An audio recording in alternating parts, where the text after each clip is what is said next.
Get set, go.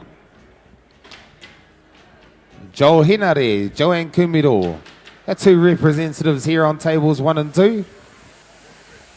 Being a team member, you know, when you got a team member mate with you, you sort of, you form a different sort of friendship as to what it is normally. So these two would have really gelled together in these last couple of days. Maybe discussed a few little low-key secrets that you'll have to watch very carefully to find out. So they've been doing a little bit of bonding, have they? Yeah. A little bit of bonding. Oh, well, that's all been tossed out the window, ladies and gentlemen, because it's a clean slate at the moment. We've got 6 other competitors that are up against these world champions, and it's good to see the form is coming through. But Marianne Beatty, I believe this is her first open Golden Shears semi-final, and wouldn't it be a coup for young Marianne Beatty, the burglar from the Tikaraka area? Marianne Beatty, is this her first open show, actually, Kuro? And look at that, that's how long she's been burgling down there in those senior grades. Wonderful competitor, beautiful smile, the girl from Tikaraka. And look at her, she's just shown that she's just nursed her way through, done it all good. But Rocky Hape Tate, he's the boy, tight there, he's the boy with the reach that could put this fleece on the floor and on the table nice and neat. But here goes the first fleece, ladies and gentlemen. It's got to land nicely on the floor, on the wool table. Rocky blew it a little bit. So did Marianne. Joanne Kumara's quite nice. Joel Henare, oh, we'd have to go with the Kumara. What I say about a little bit of blew it, there's a little bit of bunching up in the front there, and that's probably a little bit of a discount that's happened. And these wool handlers, when we go back to the shearer's just shorn the belly off the sheep, and at the top of the belly, ladies and gentlemen, is a class of wool that we call the frib. It's very yellow, it doesn't dye up, and it's worth about 15 to 20 cents a kilogram. The rest of the belly wool is worth maybe $2.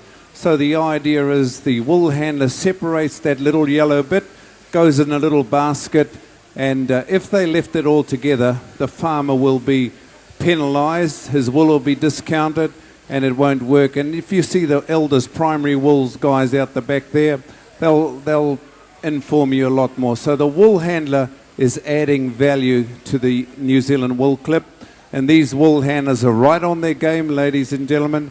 We've got to make it nice, and as I said, wool is worth about $2 million a day.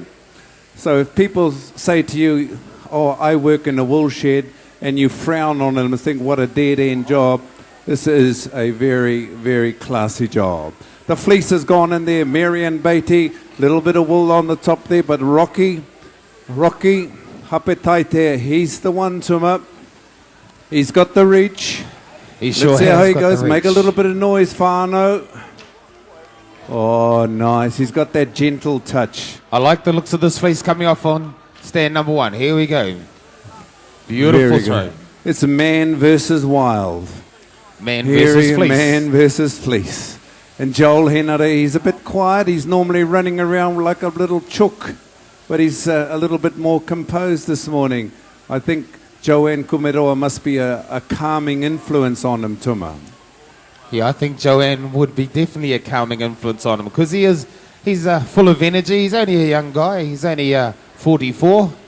So he's only a young fellow. Been up in the open class about 3 years, and he's already looking at knocking on master status. That's the abilities of this young guy here on table number 1. Also down here, Joel actually didn't put his fleece in the wool bag. He's got it down here beside the wool bag. It's got a tinge of yellow through it. And that's the call that he's made with it, Kuro. Oh, that's a very, very hard call to make, because what if you get it wrong?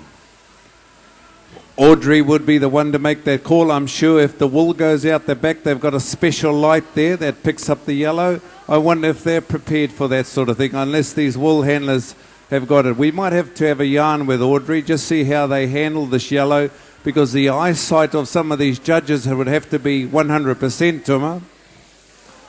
Oh, that's right. But you look at all the judges out in the dungeon, they've all got glasses about 5 inches thick. They all look like professors, do they? Is that where we put all the ones with glasses out the back? That's right. That's right. Dairyman's on the stage. Yeah, he doesn't need glasses. Oh, Shearers putting some good pressure on them. That's the way, guys. Keep it up. Beautiful throw down here by Joel. Little wee bit of bunching at the top, but not too bad. It's not a lot of skirting on this fleece, Kuro, by the looks of it. So before we know it, Joel will be rolling this fleece up as well. Rocky had the best throw that time. From Dennyvik. Rocky, there he is now. Joanne's starting to get the speed up. I said a little while ago that Karen Herbert was about 20 seconds ahead. Well, that's what probably is looking at the moment. Joanne Kumaro. To me, she looks like she's about 10 to 20 seconds ahead of the other competitors at this stage. Our two world competitors there on tables 1 and 2. That fleece is all set up nice and neat. Is this the 5th and final sheep, Shearers? Righto, we're getting ready for the last throw. One more. One more in the pen. Well, Norm, it's coming along nicely. Wool handlers are there. Doing a great job, these competitors. They're all champions in their own right. We see them all around the country at the competitions. They're very staunch shearing sports competitors. Having a great go here. We were saying before about the 5 sheep, pushing them along. Well, we really need to push them along because this is the Golden Shears and we only want the 4 very, very best competitors in our final later on. So they're all putting their best foot forward, trying their very hardest to get through. Very tough going through to that final. These throws on these tables are getting better. These wool handlers are getting better. They're warmed up now. It's a little wee bit cold outside and now they're starting to warm up. Joel Henare, a little wee bit hanging over to the side.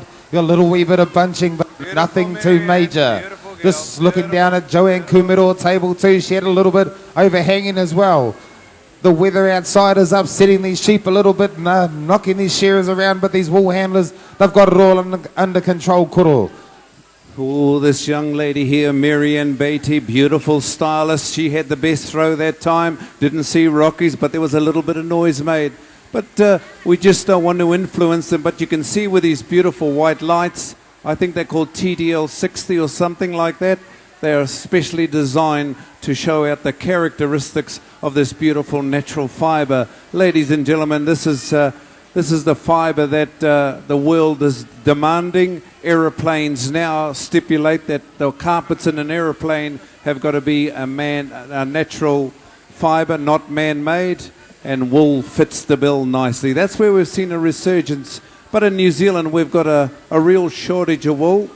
Dairy cows have taken over a big time. But here we go, Marianne Beatty. By Jesus, young Tikaraka lass is in front. Where's all these people from Gisborne? Was this young lady? She could be looking at a spot in this final. Her very first open competition tuma. And this will be fantastic for this young lady to go through.